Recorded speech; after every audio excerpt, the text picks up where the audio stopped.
En Así Amaneció, la entrevista. Son las 8 de la mañana con 10 minutos y a esta hora tenemos al ingeniero Gustavo Manrique, el exministro de Ambiente, Agua y Transición Ecológica. Ingeniero, buenos días. Ministro, buenos días. Hace unas semanas leímos sobre el naufragio de un barco en Galápagos que tenía combustible. ¿Cómo quedó ese asunto? ¿Pudieron retirar el combustible, limpiar la zona? ¿Hubo algún daño ecológico respecto a ese naufragio? Sí, María Mercedes, buenos días, gracias por la oportunidad de estar con ustedes. Buenos días a todos los que están en la radio también. Sí, efectivamente la lancha Albatros hace quizás un par de semanas tuvo un naufragio en la bahía, en la rada de Puerto Ayora, en donde se hundió por una falla en el cuarto de máquinas, ¿verdad? En donde empezó a entrar agua. Y los maquinistas se dieron cuenta muy tarde y finalmente la embarcación se hundió con aproximadamente 2.000 galones de combustible.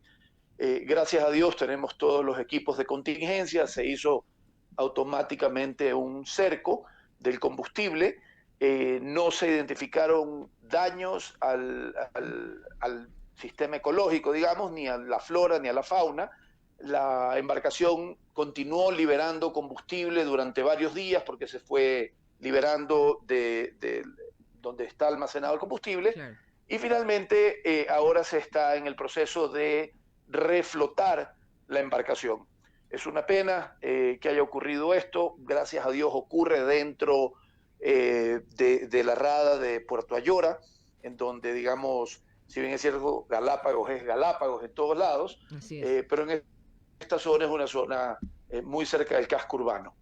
Pero igual me imagino que deben de tener algún tipo de protocolo de ahora en adelante para que estas cosas no sucedan, o realmente son temas que son imprevisibles. Mire, los accidentes ocurren en todos lados, siempre se puede, como usted dice, tener protocolos para minimizar los accidentes.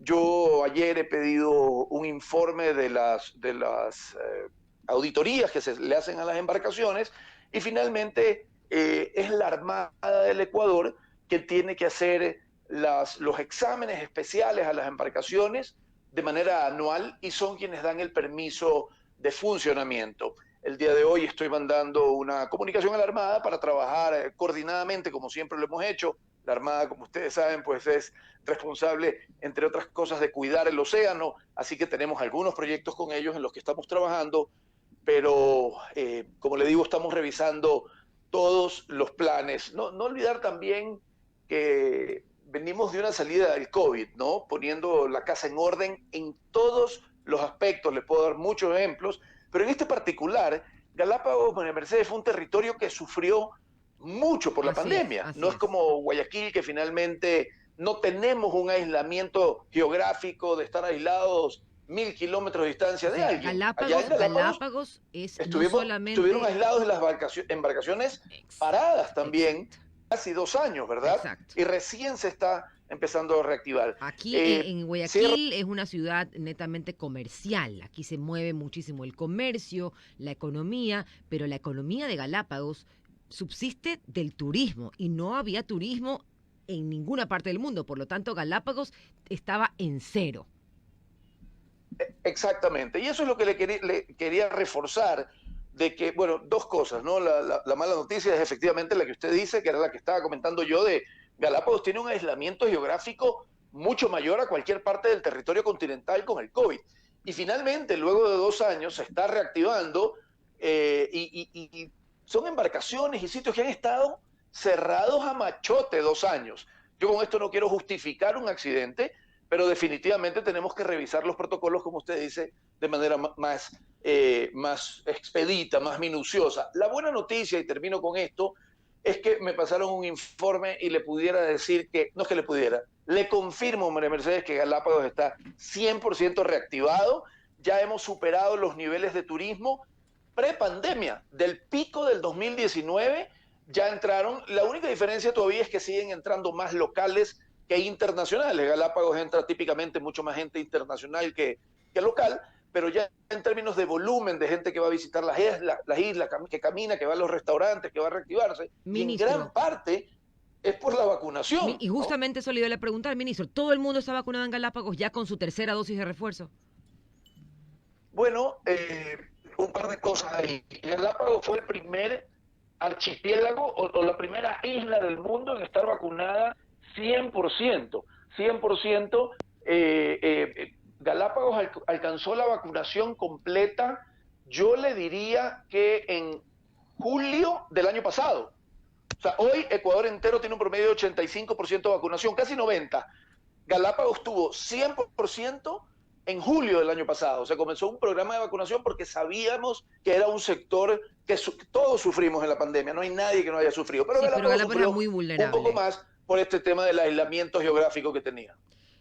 Ministro, hubo una reunión con el Ministerio de Educación y el Ministerio de Ambiente que usted dirige para firmar un acuerdo interministerial para la creación e implementación del programa Escuelas Sostenibles Ecuador. ¿De qué se trata este programa de Escuelas Sostenibles? Sí, muchísimas gracias por la pregunta porque es sumamente importante. Yo creo, María Mercedes, que gran parte de la situación de contaminación, de explotación de recursos y demás, se deben a dos cosas. Primero, a la pobreza. Y segundo, a la carencia de conocimiento de cuál es el rol o la función de un determinado servicio ecosistémico, ¿verdad? Para solo reforzar un ejemplo y contestar su pregunta de manera específica, ¿qué tiene que ver la contaminación con la pobreza? La gente no corta un árbol porque quiere cortar el árbol, porque le molesta. La gente corta un árbol porque se muere de hambre, ¿verdad? Porque no tiene que comer, entonces prefiere cortar un árbol para llevarle el alimento a sus hijos. Entonces, el haber creado 350.000 empleos en el gobierno del encuentro es una gran cosa que contribuye a la generación de empleo, pero sobre todo combate la contaminación. En relación a lo que usted me pregunta, según varios sondeos, la gente lo que más quiere del Ministerio de Ambiente, Agua y Transición Ecológica es educación. Quieren que eduquemos, quieren que solo un ejemplo, ¿no? Veíamos que un tiburón vivo vale $1,5 millones y un tiburón muerto vale $137. ¿Por qué, María Mercedes? Porque el tiburón vivo, que hoy hay un turismo de observación importante, se le calcula la vida del tiburón, digamos 20 años, y usted calcula alrededor de esos 20 años que vive el tiburón la cantidad de habitaciones de hoteles que vendió, la cantidad de autos que rentaron para moverse en la ciudad de los turistas, el ceviche que se comieron, la bicicleta, etc. Entonces, tú dices, bueno, ok, entonces el tiburón mejor no lo mato, mejor no lo pido, mejor no lo como, pero es un tema de aprender. Dicho eso, los profesores en el Ecuador, a mí me encanta la analogía de la gotita de agua en la telaraña, ¿verdad? ¿Qué tiene que ver eso? Es que cuando usted bota una gotita de agua en la telaraña, no importa el tamaño de la telaraña, se va por casi toda la telaraña, una gotita. Los profesores son esa gotita. Entonces hemos empezado un proyecto con el Ministerio de Educación en el que estamos generando capacidades a los profesores y conocimientos metodológicos para que ellos esparzan el conocimiento y, por ejemplo, si van a a enseñarles matemáticas a un niño o a un joven, le enseñen con un ejemplo, por ejemplo, de la capacidad reproductiva de un animal particular, ¿verdad? O si van a enseñar algo a nivel geográfico, que expliquen qué determinadas especies hay en esa zona geográfica. Y esto comienza Eso lo estamos haciendo en resumen, creando el concepto de escuelas sostenibles en el Ecuador, claro, por medio de la generación de capacidades de nuestros maestros. Y esto comienza a crear conciencia en los chicos desde muy pequeños sobre la importancia de conservar las especies y conservar el medio ambiente. Greta. 8:19. Seguimos conversando en la mesa de Así Amaneció con Gustavo Manrique, ministro de Ambiente, Agua y Transición Ecológica. Buenos días, Greta Córdoba lo saluda. Ministro, quisiera conversar sobre el Plan Nacional de Agua Potable y Saneamiento. Veo que entidades como el Banco Interamericano de Desarrollo y la Corporación Andina de Fomento están apoyando este trabajo.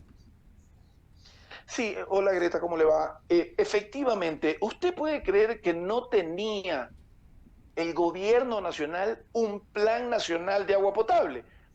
Un plan nacional en donde determinar los actores, determinar la gobernanza, determinar las carencias del agua, determinar las potencialidades, determinar los sectores hídricos, en donde estamos botando agua cruda, cruda va con la parte de saneamiento, ¿verdad? Entonces, efectivamente, con el Banco Mundial y con la CAF hemos empezado un proceso de levantamiento de información, y aquí hago un pequeño paréntesis, que estamos haciendo paralelo con el levantamiento, con la socialización, con los pueblos y comunidades a nivel nacional para la construcción de la nueva ley hídrica, ¿verdad? La nueva ley de aguas. Como saben, el 12 de enero la Corte Constitucional declaró inconstitucional nuestra ley de aguas. Entonces, estamos trabajando efectivamente, Greta, en esta política nacional o el plan nacional de agua potable y saneamiento. Y también lo estamos haciendo en riego, pero eso es en banda paralela. Así que en materia de agua, aprovecho para decirle también, como le decía, tengo muchos ejemplos de decirle, estamos poniendo la casa en orden. No es posible que exista un lugar donde sea una zona de recarga hídrica. ¿Qué quiere decir eso?